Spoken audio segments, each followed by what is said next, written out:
Ассалаумағалейкум барлықтарыңызға, қалдарыңыз қалай? Жалпы бүгінгі тақырып Американың қай штатына барған дұрыс, жалпы или қай қаласына барған дұрыс. Соған кішкене өз ойымды айтып кеткім келіп жатыр.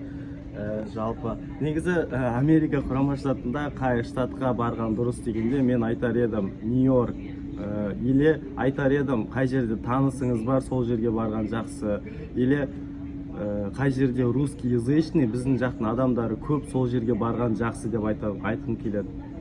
Сондықтан ең бірінші көп ол Нью-Йорк қаласында біздің адамдар көп, примерно 1 миллиондай адам тұрады. Лос-Анджелес қалаларында там примерно то же самое, где-то 1 миллиондай адам тұрады. Майами жақта где-то 300 мыңдай біздің жақтың адамдары тұрады. Жалпы біздің жақтың адамдары дегенде барлық СНГ адамдары. И сондықтан сол қалаларға баруға болады. Нью-Йоркқа баруға болады, Майамиға баруға болады, Лос-Анджелеске баруға болады. Үш қалада негізі ақшаларыңызға байланысты. Егер де ақшаларыңыз көп болатын болса, онда там Майами, Калифорнияға спокойно, смело баруға болады. Ал егер де кішкене қаржылай жағынан сәл қиындау болатын болса, онда Нью-Йорк қаласына барсаңыздар болады. Ол жерде жұмыс та көп, возможность та көп, істеп көруге болады жалпы. Егер де Нью-Йоркта кім Нью-Йорк қаласында тұрып үйренсе, Американың кез келген қаласында тұра алады спокойно.